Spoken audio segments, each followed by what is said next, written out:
Amma ba'd.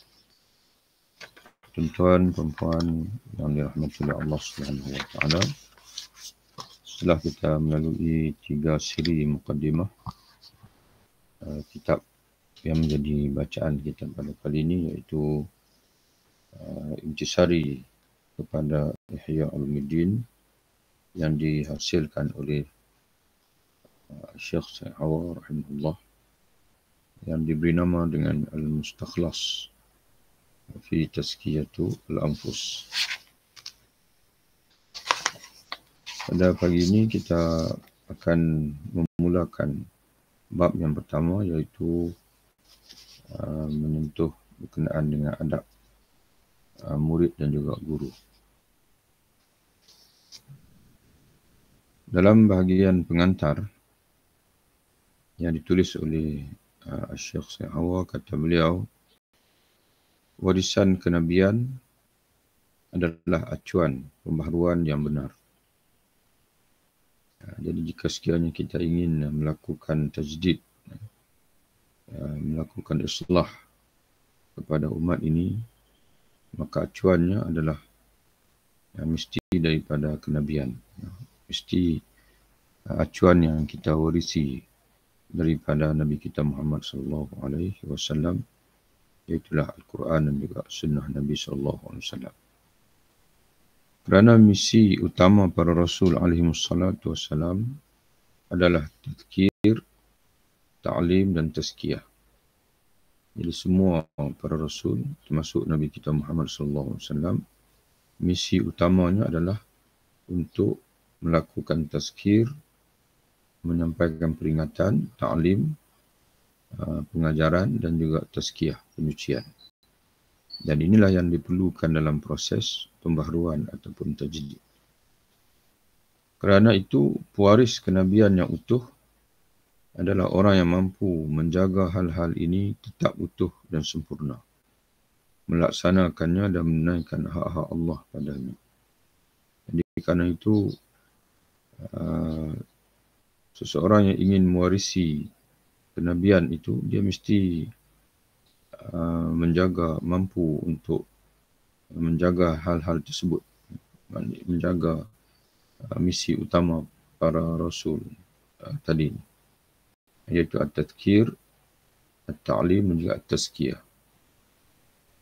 Dan pada yang sama, dia berusaha untuk menunaikan hak-hak Allah, yakni tanggungjawab dan kewajipannya kepada Allah Subhanahu wa taala. Jarang sekali ketiga hal ini berhimpun pada seseorang. Namun demikian, kata beliau, jaranglah kita nak berjumpa seorang yang menguasai ketiga-tiga ini. Menguasai bidang tazkir, tazkirah, menguasai bidang ta'lim dan juga menguasai bidang tazkiyah. Ada seorang yang piawai dalam menyampaikan nasihat, tetapi tidak banyak ilmu. Ada orang yang cekap, dia mahir dalam menyampaikan mau'izah, nasihat, sehingga mudah diterima oleh orang lain. Tapi dia ada kekurangan pula dari sudut ilmu. Dia tidak berilmu. Ada seorang yang banyak berilmu, tetapi tidak piawai dalam menyampaikan nasihat. Ada pula ustaz-ustaz yang banyak ilmu, tapi penyampaiannya kurang berkesan. Dan ada pula yang berilmu dan piawai dalam menyampaikan nasihat, tetapi tidak mampu melakukan tazkiyah. Yang ilmu pun ada banyak, pandai menyampaikan nasihat, tapi tidak mampu untuk menjalankan tazkiyah, penyucian jiwa. Dia tidak mampu untuk menjalankan penyucian jiwa. Jadi menyebabkan ilmu yang disampaikan itu hanyalah menjadi halwa telinga, tetapi tidak berbekas kepada hati. Siapa yang memiliki ketiga hal ini, maka dia telah memiliki obat mujarab kehidupan. Jadi kalau kita dapat bertemu dengan seorang guru yang mempunyai kemahiran dalam ketiga-tiga ini, kemahiran tazkir, ta'lim dan tazkiyah, maka guru itu memiliki obat yang mujarab, penawar yang mujarab. terjemahan pada iksir. Jika tidak, jika tidak memiliki ketiga-tiga, masih kekal hanya memiliki sebahagian saja, maka proses tajdid tetap harus berlangsung di kalangan mereka yang menginginkan dan yang melaksanakannya. Rasanya terjemahan ini kurang tepat lah. Jika tidak, di situ letak kurungan. Letak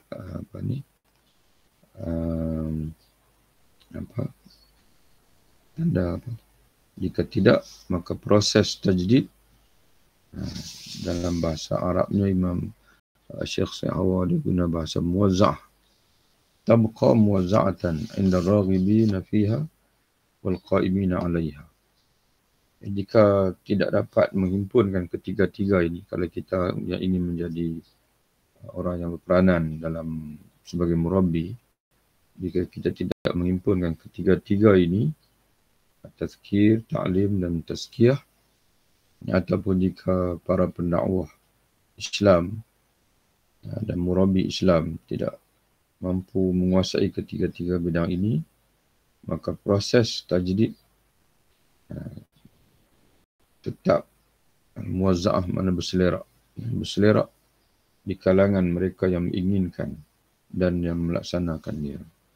Mana tidak ada kesatuan murabbi yang baiklah, kerana berselerak dia panggil ketiga-tiga fungsi ini pada individu-individu yang berasingan. Dia tidak duduk pada individu yang sama, yang satu.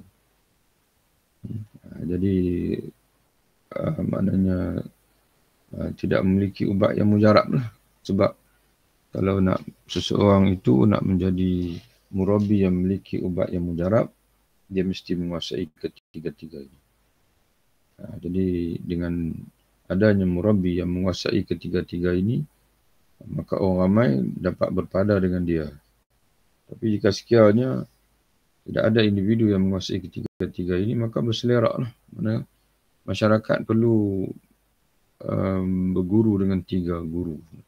Guru dalam bidang tazkir, guru dalam bidang ta'lim dan juga guru dalam bidang tazkiyah.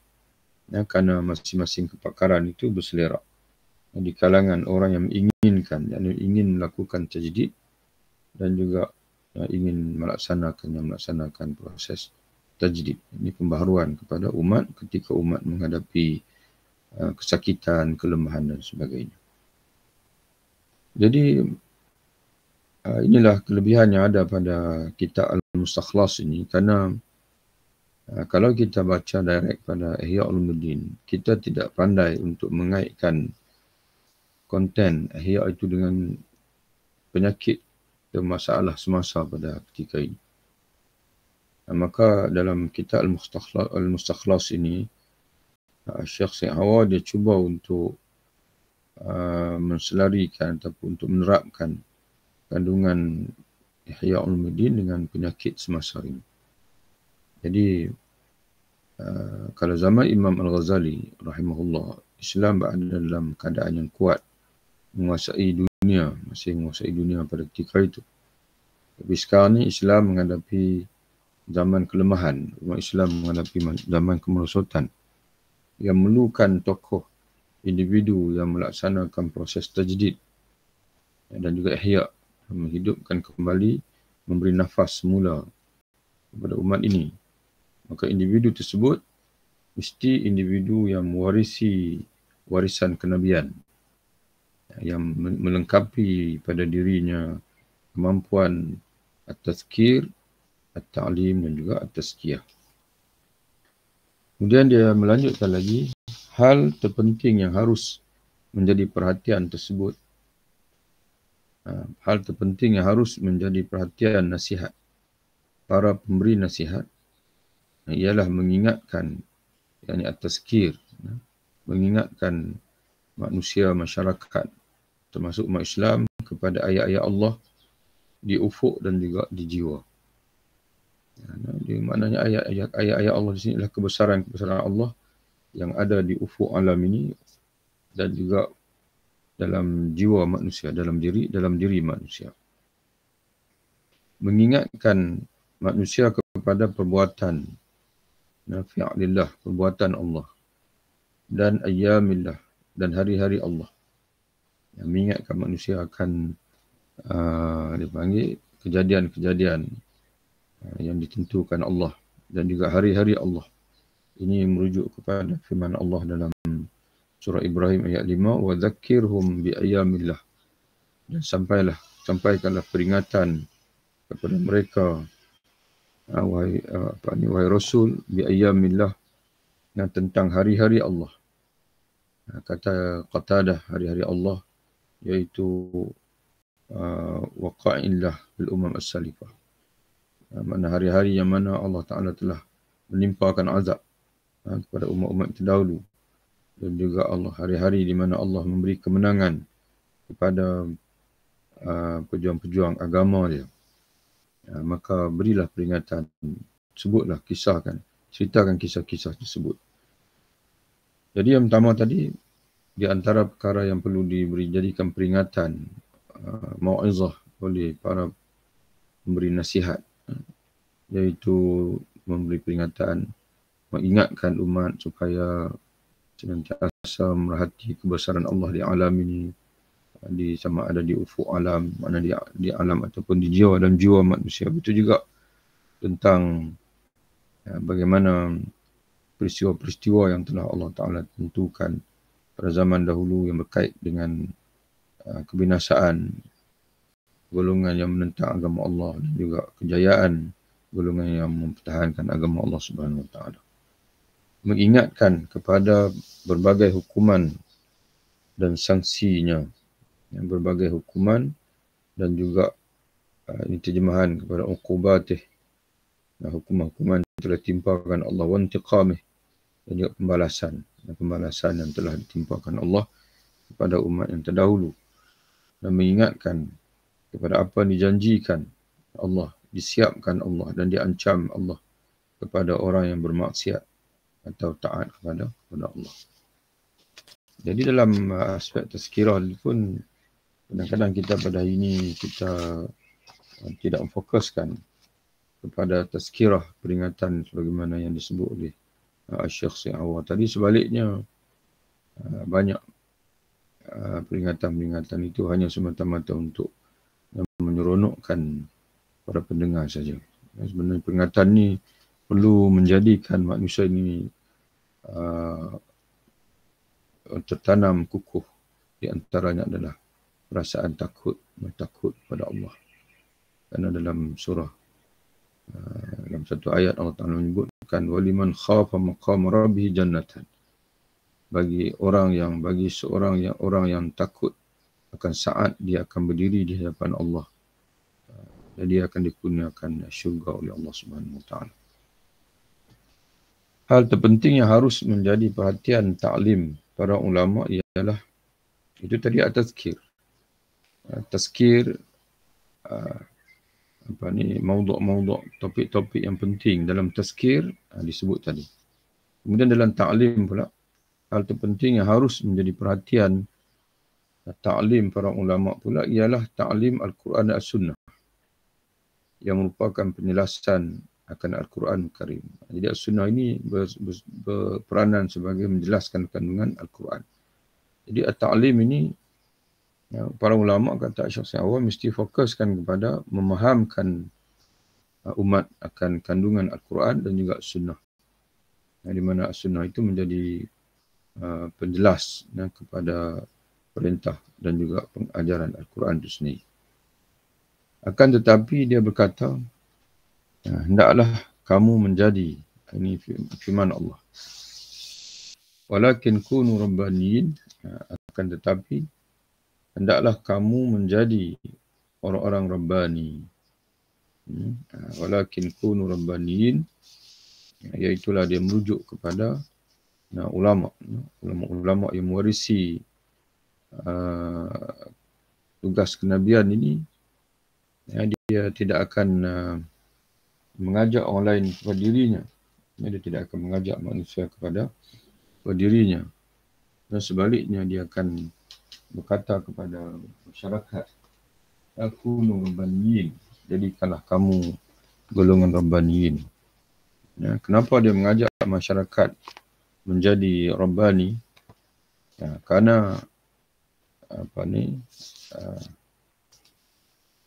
kita cuba rujuk tengok untuk mendapatkan kefahaman yang sempurna. Surah Al-Imran ayat 79.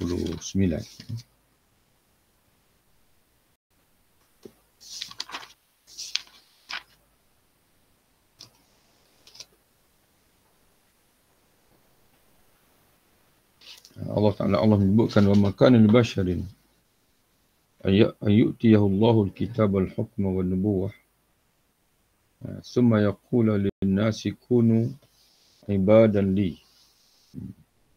Tidak sepatutnya, kata Allah, bagi seorang dari kalangan manusia ini yang telah diturunkan kepadanya kitabnya, yang mana Allah menurunkan, Allah memberikan kepadanya kitab, dan Allah menjadikan baginya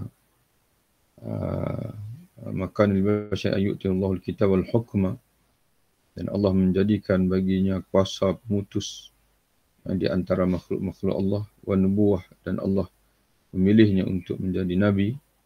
Tidak seharusnya dia berkata kepada orang ramai, wa'buduni min dunillah, hendaklah kamu sekalian menyembahku dari selain Allah. Walakin yaqul, akan tetapi dia akan berkata kepada orang lain, kepada orang ramai, kunu rabbaniyin, hendaklah kamu sekalian menjadi insan-insan Rabbani. Di sini dia terjemahkan, hendaklah kamu sekalian menjadi orang-orang Rabbani. Insan-insan Rabbani itu insan-insan yang menandakan diri kepada Allah, kepada Tuhan. Kenapa kamu perlu menjadi insan Rabbani? Ya. Dan sebagai ulama mentafsirkan Rabbaniyin iaitu hukama, fuqaha, ulama. Jadilah kamu seorang yang bijaksana, seorang yang faqih, dan juga seorang yang alim. Bima kuntum tu'allimuna nahu ghairakum, dengan sebab balik pada ayat ini, dengan kerana kamu mengajarkan Alkitab, kamu kena mengajak orang menjadi Rabbani, kerana apa yang kamu sampaikan itu bukan daripada diri kamu sendiri, tapi daripada kitabullah. Kitab diturunkan dari Rabb, daripada Tuhan, dan disebabkan kamu tetap mempelajarinya. Kerana dengan sebab kamu telah pun mempelajari kitab Allah tersebut. Jadi sebab itu orang yang bertugas untuk mengajar manusia agama ini, dia mesti memfokuskan kepada memahamkan manusia akan kitabullah. Kerana dia sendiri yang dia ajar itu adalah Alkitab, bukan pandangan manusia, dan begitu juga dia sendiri mempelajari Alkitab, dan bukan mempelajari Al-Quran ataupun kitabullah, bukan mempelajari kitab-kitab yang lain. Hal terpenting yang harus menjadi perhatian tarbiyah para murabbi ialah memperbaiki hati dan perilaku. Jadi dari segi tazkir, dia dah sebut dah apa yang perlu difokuskan oleh seorang pendakwah ataupun seorang murabbi. Yang kedua dari segi ta'lim, dia dah sebut dah. Dan kemudian dari segi tazkiyah, tarbiyah para murabbi pula, dia hendaklah memfokuskan kepada memperbaiki hati dan juga perilaku. Sebagaimana firman Allah, kama arsalna fikum rasulan minkum yatlu alaikum ayatina wa yuzakkikum wa yu'allimukumul kitab wal hikmah wa yu'allimukum ma lam takunu ta'lamun. Sebagaimana kami telah mengutus kepadamu rasul di antara kamu yang membacakan ayat-ayat kami kepada kamu dan menyucikan kamu dan mengajarkan kepada kamu apa yang belum kamu ketahui. Jadi walaupun dari segi tumpuan apa yang ditulis oleh pengarang Syekh Hawa ini, melihat pada ayat-ayat yang dia sebut itu ditujukan kepada orang yang berperanan sebagai murabbi ataupun guru. Tapi dia sebenarnya ini juga sebagai satu peringatan untuk diri kita sendiri, yang tidaklah semua di kalangan kita ini yang akan menjadi murabbi atau guru. Kerana kita ni dalam banyak keadaan adalah sebagai murid. Tapi daripada statement yang dikeluarkan tadi, yang diberikan tadi ini, seolah memberi satu petunjuk juga kepada kita yang menjadi murid ini, iaitu dalam proses pengajian, kita hendaklah mencari guru yang boleh yang berfungsi memberi tazkirah kepada kita dengan tazkirah yang benar, dan juga mengajar kita dengan ta'lim yang benar, dan juga mentazkiyah kita dengan tazkiyah yang benar. Iaitu kita mencari guru dalam aspek tazkirah, itu guru yang senantiasa memperingatkan kita akan kebesaran Allah. Sama ada kejadian Allah dari sudut peristiwa-peristiwa yang berlaku pada zaman dahulu, supaya kita tidak mengulangi kesilapan yang sama dengan umat-umat terdahulu. Bukan guru pada tazkirah, pada pentazkir yang disebut zaman dahulu sebagai Al-Qussas, yang suka hanya semata-mata mencari konten-konten yang seronok didengar oleh masyarakat saja, yang tidak melahirkan takut kepada Allah. Dan itu dalam pengajian kita perlu fokuskan kepada untuk memahami Al-Quran dan juga Sunnah itu. Dan dalam tarbiyah pula kita perlu mencari guru yang boleh mendidik kita bagaimana untuk membersihkan hati. Setiap zaman mempunyai penyakit dan masalah yang tersendiri. Dan sepanjang zaman juga punya penyakit dan masalah yang tersendiri. Jadi ada penyakit yang berbeza di antara satu zaman dan ada penyakit yang mana dia itu wujud sepanjang zaman.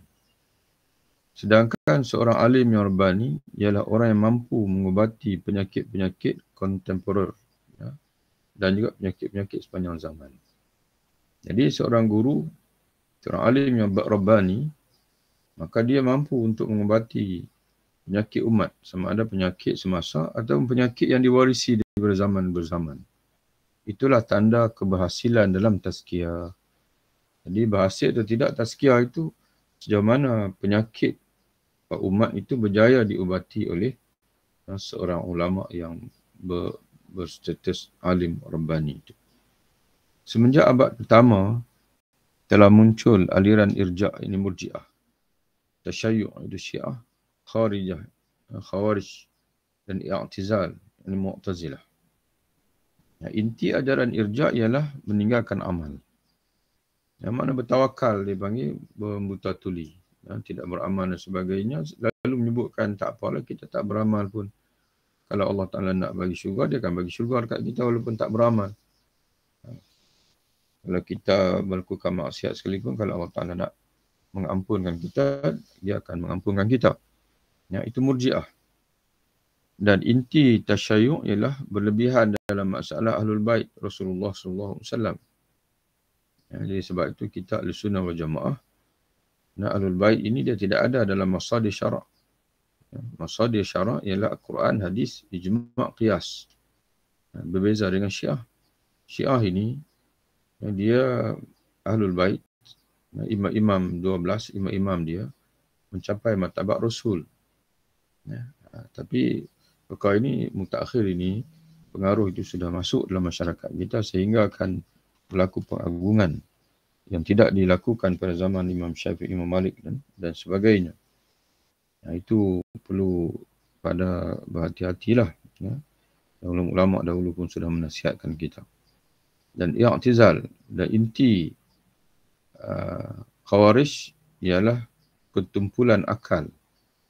Mana berijtihad daripada nas Quran tanpa dipanggil tanpa memiliki kematangan dari sudut akli, tidak ada kelayakan dan ijtihad, memakai zahir nas secara membuta tuli, terburu-buru mengkafirkan, tidak menghormati orang yang memiliki keutamaan, dan iman mereka yang tidak melampaui kerongkong mereka.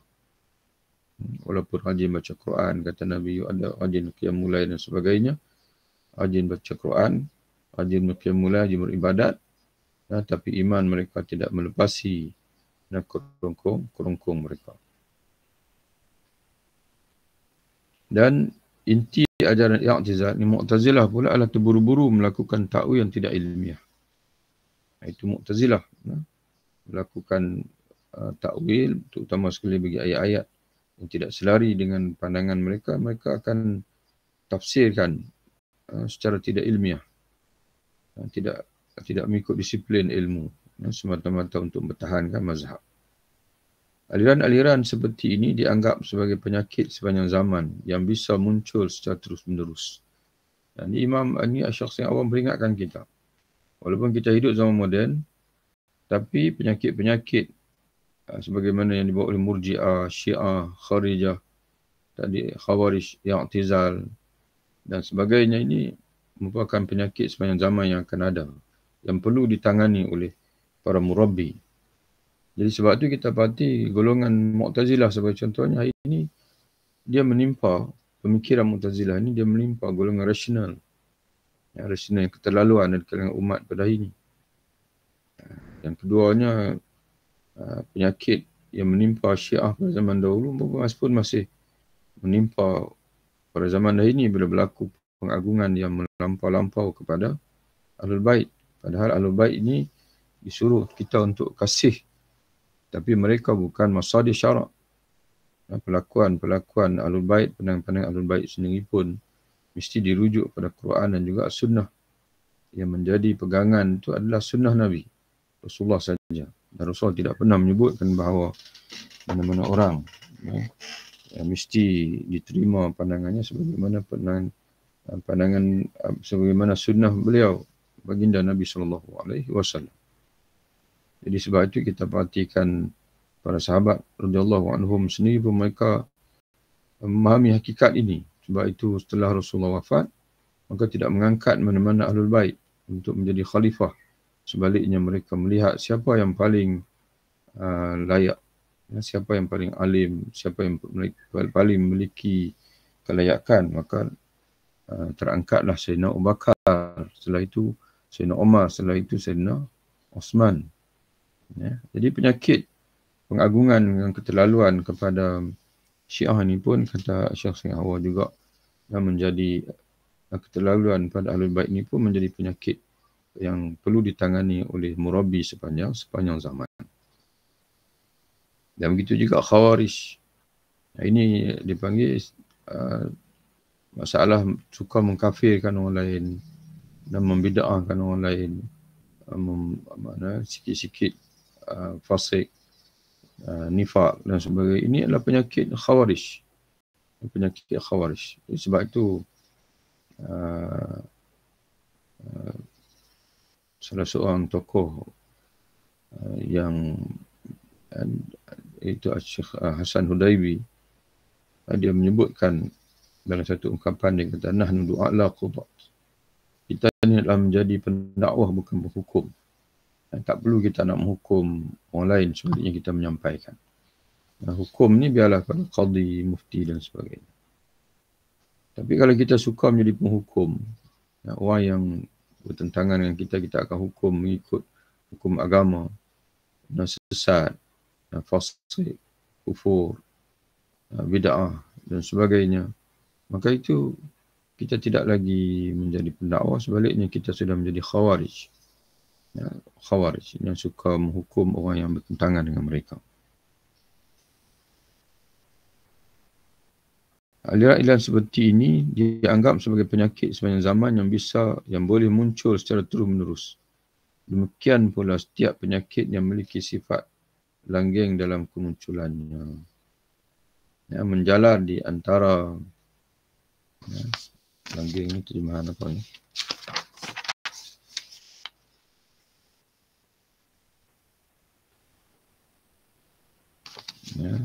Sifat istimrariyah. Demikian pula setiap penyakit. Wakadzalika kullu da'in lahu sifatu istimrariyah. Seperti itulah juga ini makna perlu ditangani secara berterusan. Setiap penyakit maknanya yang disebut oleh Rasulullah dalam hadis yang memiliki sifat langgeng, dalam bahasa Arab berkata istimrariyah, yang wujud secara berterusan, yang memiliki sifat penerusan dalam kemunculan, yang mana kemunculan itu akan berterusan bila-bila. Di antaranya disebut oleh Nabi SAW hadis, dabba bainakum da'ul umam qablakum, akan menjalar di kalangan kalian penyakit-penyakit umat sebelum kalian. Dan penyakit ini wujud dalam umat terdahulu tapi akan terus menjalar, termasuk di kalangan kamu, kata Nabi, iaitu penyakit dengki, al-hasad wal baghdha, dan juga pemusuhan. Ya, diriwayatkan oleh Imam Ahmad dan Tirmizi, hadis ini sahih. Dan inilah penyakit yang sama yang menimpa hampir dikatakan semua pendukung mana-mana aliran atau mazhab pada zaman hari ini. Apa saja yang dia dukung, maka dia akan menjadi dia seorang pendengki dan pemusuh kepada aliran lain. Itu yang berlaku pada zaman hari ini kita perhatikan. Sama ada adalah aliran akidah ke, aliran mazhab ke, dan sebagainya. Kalau secara berterus terang kita sebut, kadang-kadang kalau kita berkias-kias ni, orang tidak faham. Sebagai contohnya, orang yang berpegang dengan aliran Asy'ariyah, sebagai contohnya, kita lah yang pegang aliran Asy'ariyah, maka timbul penyakit dengki kepada aliran lain. Maknanya kita tidak mengiktiraf, nak merendah-rendahkan ulama-ulama, guru-guru, alim-alim pada aliran lain. Begitu juga orang yang berpegang aliran Salafiyah pula, dia timbul penyakit dengki dan pemusuhan kepada orang yang berpegang dengan aliran Asy'ariyah. Ya, kadang-kadang mengeluarkan ucapan-ucapan yang menghina, yang kadang-kadang main-main memperolok-olok aliran lain dan sebagainya. Ini semua memang penyakit yang diwarisi daripada umat yang terdahulu, kata Nabi SAW, dan itulah yang menimbulkan perpecahan di kalangan umat. Ya, jadi sebab itu kita belajarlah apa aliran sekalipun, kita kena pandai untuk mengiktiraf dan juga menghormati orang lain, yang juga kita mungkin membaca 1-2 kitab, orang lain pun juga membaca kitab dan baca ilmu dan sebagainya. Jadi sebab itu perlu dilakukan dengan penuh lapang dada, penuh tawaduk, dan penuh rasa rendah diri dan sebagainya. Selain itu, setiap zaman punya penyakit tersendiri. Di antara penyakit zaman kita ialah apa yang disyaratkan oleh beberapa nas. Di antaranya sabda Nabi SAW, awalu ilmin yurfa'u minal ardi al-khusyu'. Ilmu yang pertama kali diangkat dari bumi adalah khusyuk. Yang mana penyakit tidak dipanggil apa, tidak menjaga khusyuk dalam ibadat dan sebagainya. Itu disebut oleh Rasulullah, awalu ilmin, ilmu yang pertama sekali akan diangkat dari bumi adalah khusyuk. Diriwayatkan oleh At-Tabrani dengan sanad yang hasan. Kemudian Nabi juga menyebutkan, tetapi kalian seperti buih banjir, dan sungguh Allah akan menanamkan wahan di hati kalian, iaitu cinta dunia dan takut akan mati. Diriwayatkan oleh Imam Abu Daud, hadis hasan. Jadi di awal hadis ini, Nabi menyebutkan akan tiba satu zaman di mana umat Islam ini akan diratah, akan dikerumuni dan diratah oleh musuh-musuh mereka seumpama orang mengurumuni makanan dalam talam. Ya, dengan lahapnya mereka akan meratah makanan dalam talam itu. Lalu para sahabat bertanya, amin qillatihum, adakah kerana mereka sedikit pada ketika itu ya Rasulullah? Lalu mereka diratah oleh musuh. Lalu Nabi menjawab, tidak. Ya, kalian pada ketika itu, ataupun umat kita pada ketika itu, umat Islam pada ketika itu, ramai seumpama buih dipanggil. Yang banyaknya mereka itu seumpama buih-buih yang mengapung di atas permukaan air ketika banjir, ataupun di lautan. Namun kamu pada ketika itu ditimpa dengan penyakit, asabahumul, adalah hadis disebutkan, iaitu la yuqzafan fi qulubil wahn.